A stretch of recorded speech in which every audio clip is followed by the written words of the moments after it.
Grabe no. Naalala ko lang dati, una kong punta dito sa Isla Rita is 2015. So, grabe yung ano, grabe yung saya, grabe yung sarap sa feelings talaga nga. Basta iba yung feelings, iba yung excitement, like mapapawaw ka talaga, like napaka talagang ma-amaze ka, no? Sobrang wow factor. So that's 2015. So such a long time ago, like 5 years na. I mean magti 10 years next year. So that time, ang mga na-explore natin kasi na mga magandang lugar sa Pilipinas na mga beach resort so far ay yung mga barangay Kaliklik, mga barangay Kamudmud, which is maganda rin naman ang dagat nila, malinaw, crystal clear water, turquoise blue water. Tapos nung ano, kumbaga parang that time, bago pa, prior to that 2015 experience dito sa may Isla Rita, talagang na-enjoy ko yung mga lugar na yun, no, na pinupuntahan ho natin. Like yun na nga, island Samal pa rin naman. Every Christmas party, every kapag meron kaming parang quarterly na incentives na makukuha just in case na ma-hit namin yung quota na production quota, parang gano'n, no, sa company. So Samal at Samal palagi. Kahit ngayon sa may sa may Sigalid, no, sa may ano bang barangay yan sa area na yan? Aplaya ba, no? Basta Sigalid, oh. So, maging kahit doon sa area na yan, nag-i-enjoy ako, no? Ang ganda, talagang nakakatuwa. So, syempre, mga year 2005, 2006, 2007, mga ganong year.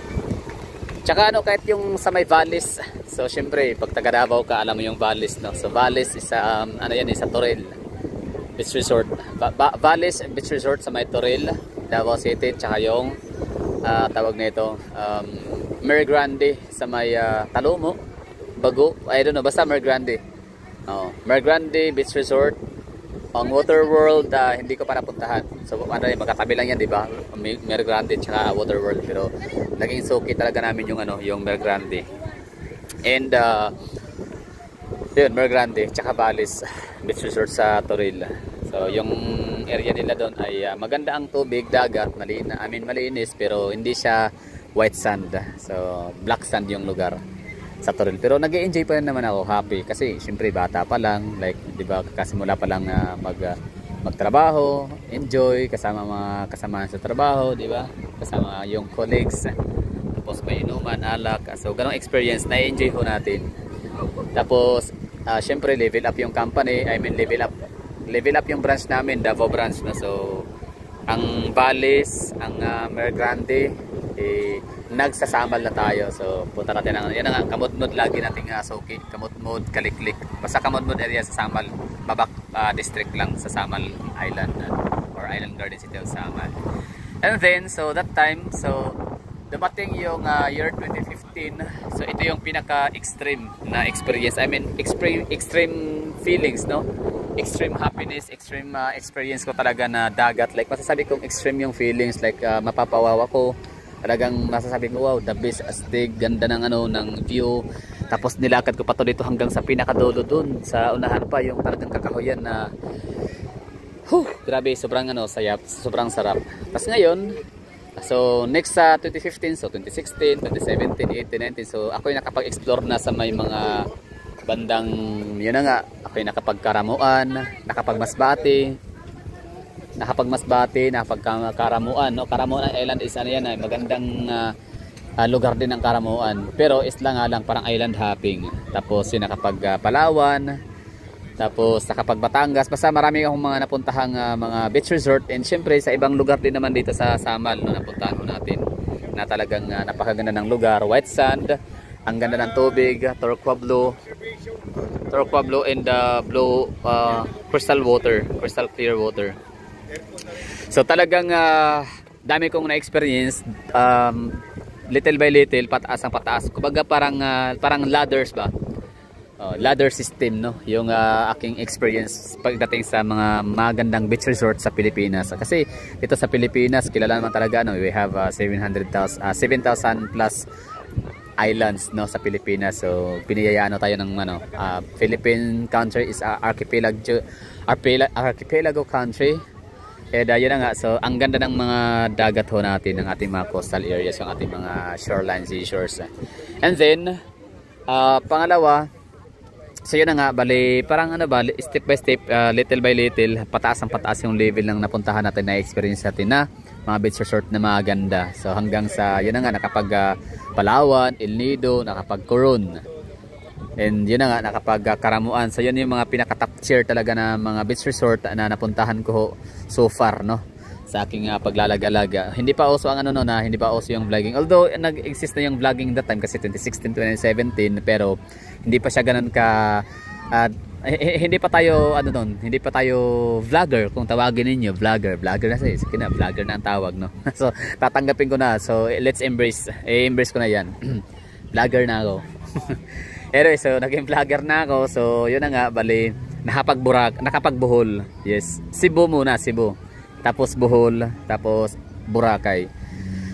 So yun, ano pa ba ang hindi ko napuntahan ng mga gandang beach resort sa Pilipinas? So far napuntahan ko na, no, nakapag 2 beses na ako ng Boracay. Dalawa na ba? Dalawang beses pa lang, no, so far. Nakapag 3 beses na ako sa Bohol, 2 beses sa Boracay, 1 beses sa Cebu. Pero ang Cebu okay naman, hindi naman ang pinakamagandang beach resort sa Cebu, hindi ko pa nakapuntahan yung Bantayan Island, di ba? Yan yung pinaka-the best na beach resort talaga pag ganito na style ambience, no. Pero mas maganda pa dito, panigurado ang ano, ang Bantayan Island. Anyway, so going back tayo dito sa ano, sa Isla Rita. Ito share ko lang kumbaga kwentuhan lang ho tayo dito for this video. Na yan na nga, naalala ko lang talaga, like hindi ko makakalimutan hanggang ngayon yung talagang sarap sa pakiramdam, yung saya, yung excitement, yung extreme feelings of happiness na nararamdaman ko that time na ako'y pumunta dito 2015. So I remember the feeling, but I don't feel the same anymore. Ganon ba yun, di ba? So I remember the feeling. I know how it feels. I still remember how it feels na gano'n ko kasaya. Basta like, as in, sulit yung biyahe, sulit yung bayad dito. Dati parang nasa, ano lang, 150 pesos lang dati yung entrance fee dito, no? Tapos ngayon, kung magtatanong kayo kung magkano ang entrance fee dito, hanapin nyo lang sa Isla Rita. Meron naman sila, no? Isla Rita Beach Resort. Hanapin nyo sa Facebook page. Anyway, so that time is 150 pesos yung entrance. So malaki na yan, 2015 siguro. Pero malaki na siya. Para sa akin, malaki na siya that time. Pero nasasulit ko talaga siya. Tapos ako'y masaya, happy. Tapos yun, pumunta ako doon sa may pinakadulo. Tapos that time, hindi pa masyadong matao. Hindi gaya nito na crowded. Palibasa kasi ngayon is ano siya, yung holiday season. Nalalapit yung Pasko, diba? So panahon para mag-banding, family banding, reunions. Kita nyo naman, no? Mga reunions, mga ganyan. Daming tao. So di hamak na mas crowded ngayon, no? Compare dati.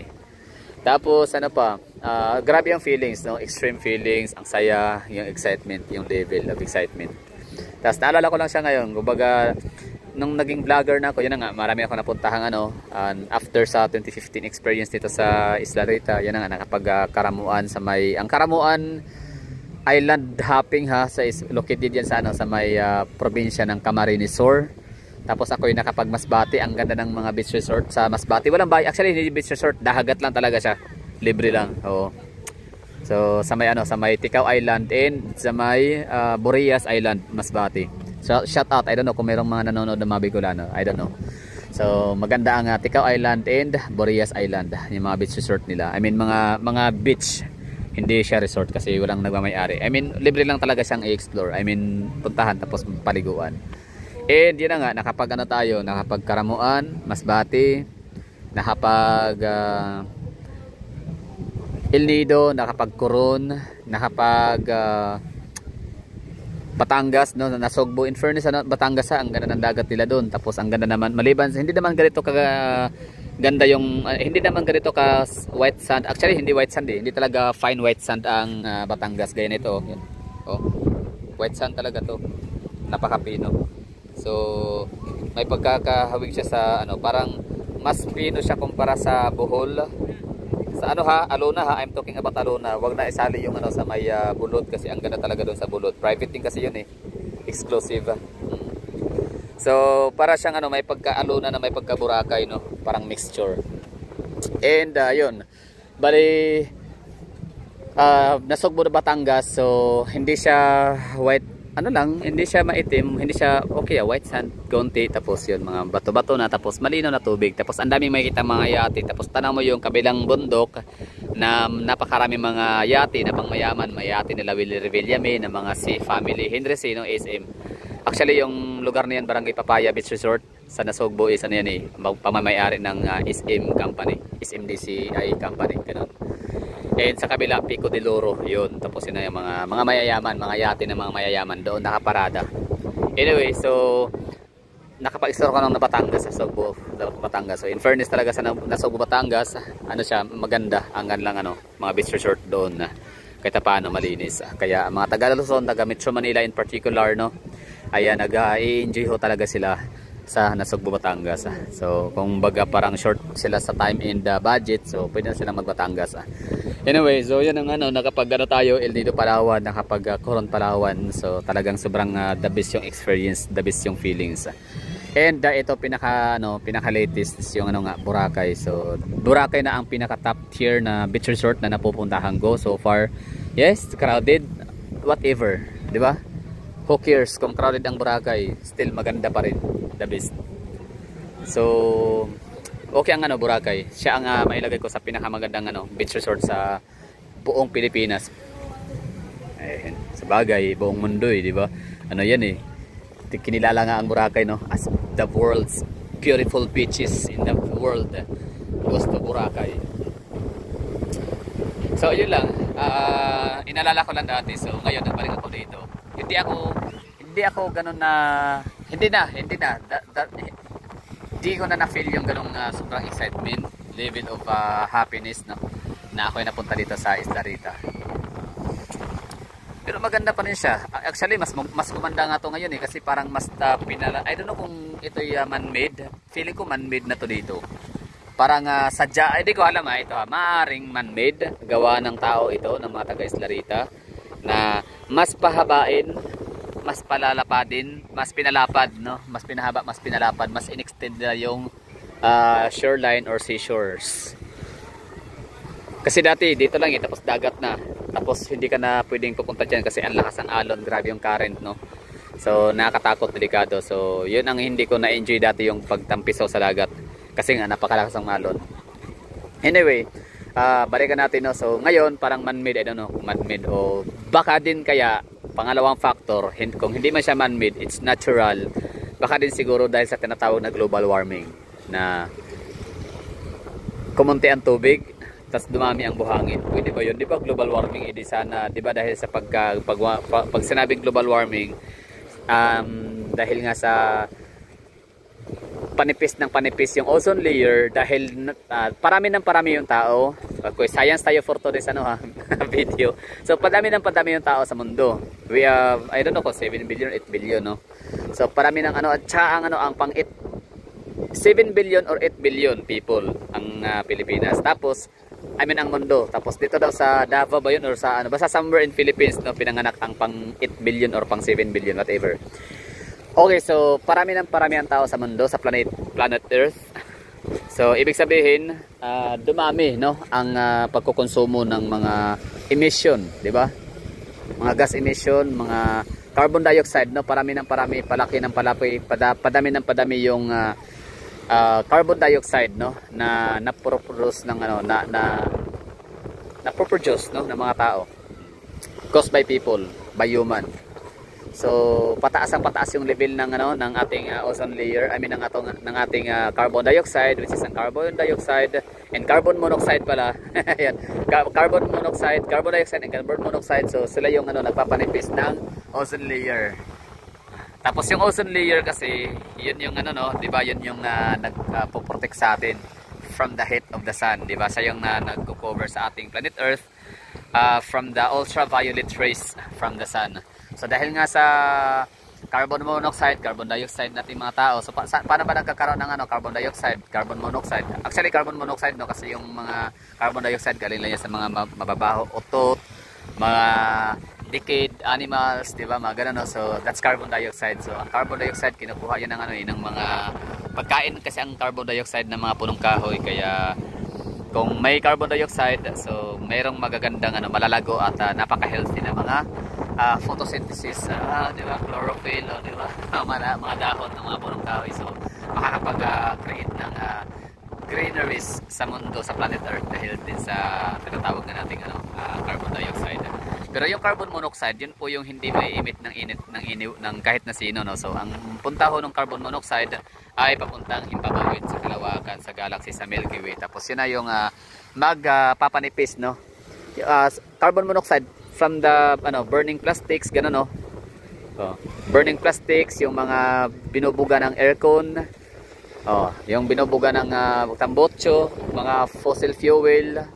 Tama ba? Mga fossil fuel dito tawag dyan. Mga fossil fuel, mga gasolina, and sinusunog na plastic, gasolina, aircon, at kung ano pa, mga factory, no? So yun po yung carbon monoxide kung tawagin. Tapos, pero di ako sure kung carbon monoxide, pero yun na yung nabanggit ko, yun ang nasa isip ko, carbon monoxide. So larga na tayo sa carbon monoxide. So yan po yung nagpapainit ng ating ozone layer, na siyang ozone layer which is protecting Earth from the UV rays of the sun. And yun na nga, dahil panipis ang panipis hanggang sa malapit na mabutas itong ozone layer. So panipis ang ozone layer natin. So nagbubunga na siya ng warming, no? So nag-global warming na tayo, painit na ng painit ang ating klima sa Pilipinas. So nagkakaroon tayo ng changes, no, ng ating weather. Climate change, so nagkakaroon na dahil sa global warming, nagkakaroon na ng climate change. So dahil sa global warming, yung napakalaking tipak ng yelo na sabi nila is millions of years na daw, na millions of billions of years na yelo, malaking tipak ng yelo doon, or iceberg, or basta tipak ng yelo doon sa may Antarctica, Atlantica, whatever, basta may ka. So parang kailangan natin mag-review sa nito, no, sa science, no, science subject natin. Anyway, so bahala na kayo dyan.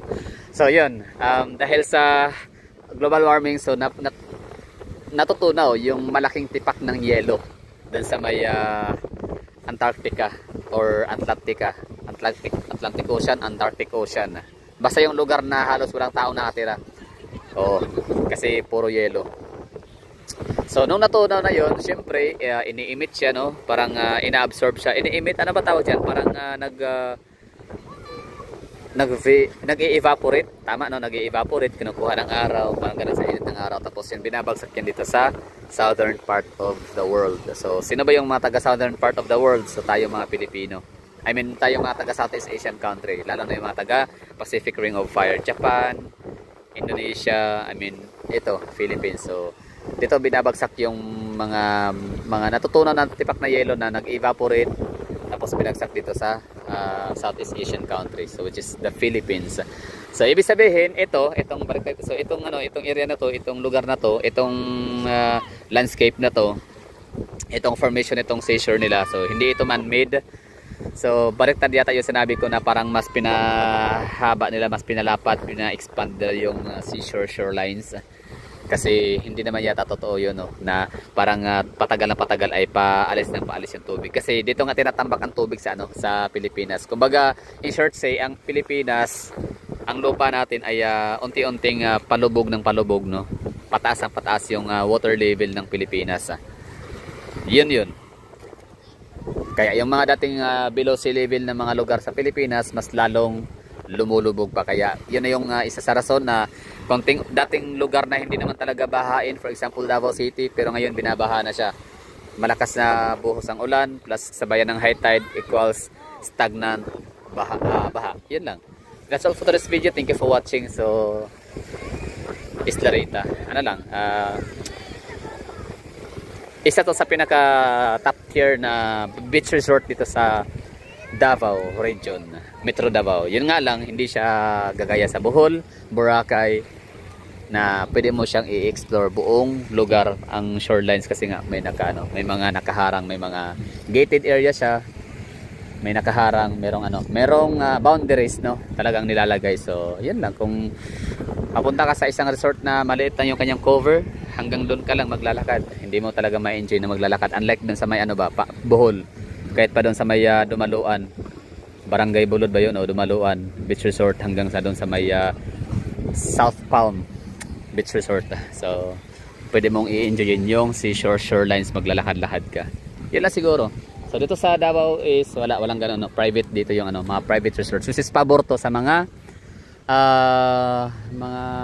mayayaman, mga social, yung ayaw nila yung nai-invade yung kanilang privacy. Yes, man. Thank you for watching. Bye-bye, ending at is Larita right here.